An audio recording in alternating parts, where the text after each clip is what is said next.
ఒకసారి మెసేజ్ చూడండి అన్న, నీ ఇంటర్వ్యూ టైంలో ఈ క్వశ్చన్ కి ఆన్సర్ చేయలేకపోయా. వై అరే index starts from zero. So మనం ఒక రియల్ వరల్డ్ ఎగ్జాంపుల్ తో చూద్దాం. నార్మల్ గా అపార్ట్మెంట్స్ లో ground floor, first floor, second floor, third floor అని ఉంటుంది కదా. కానీ కంప్యూటర్ పర్స్పెక్టివ్ లో గ్రౌండ్ ఫ్లోర్ అంటే స్టార్టింగ్ పాయింట్. అలాగే ప్రోగ్రామింగ్ లో కూడా జీరో అంటే స్టార్టింగ్ పాయింట్. ఇక్కడ గ్రౌండ్ ఫ్లోర్ అంటే జీరో, ఫస్ట్ ఫ్లోర్ అంటే 1, సెకండ్ ఫ్లోర్ అంటే 2, థర్డ్ ఫ్లోర్ అంటే 3.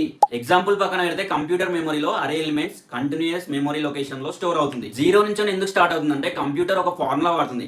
ఏంటంటే address base address plus index size into size of elements. Base address అంటే first element memory and index అంటే పొజిషన్ ఉంటుంది కదా, ఇండెక్స్ పొజిషన్ 0, 1, 2, 3 అట్లా. ఇక్కడ సైజ్ అంటే ఇంటూ ఎన్ని బైట్స్ ఉంటుంది, 4 బైట్స్. బైట్ ఎన్ని బైట్స్, 1 బైట్. సో ఇదే సైజ్ అంటే.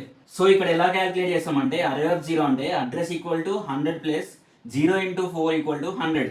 100 అంటే జస్ట్ ఒక నార్మల్ మెమరీ అడ్రస్. ఇక్కడ 0 అంటే ఇండెక్స్ పొజిషన్. ఇండెక్స్ పొజిషన్ ఎలా స్టార్ట్ అవుతుంది, 0తోనే కదా. 0 అనే వాల్యూ ఇక్కడ తీసుకున్నాం. ఇంటూ 4 అంటే ఇంటూ సైజ్ ఎంత, 4 కదా, ఇంటూ 4 తీసుకున్నాం ఈక్వల్ టు 100. మనకు వాల్యూ ఎంత వస్తుంది, 0 ఇంటూ 4 అంటే ఉన్న వాల్యూ 100 కాబట్టి 100 వస్తుంది. ఫైనల్ గా చెప్పాలంటే మెమరీ క్యాలిక్యులేషన్ సింపుల్ గా ఉండడానికి అండ్ ఎలిమెంట్స్ ని ఫాస్ట్ గా యాక్సెస్ చేయడానికి. అండ్ ఇంకో ఎగ్జాంపుల్ చెప్పాలంటే నువ్వు ఎక్కడైతే జర్నీ స్టార్ట్ చేస్తావో అక్కడ 0 నుంచనే కదా కిలోమీటర్ స్టార్ట్ అయ్యేది. సేమ్ అలానే మన అరేస్ లో కూడా 0 నుంచే స్టార్ట్ చేస్తాం.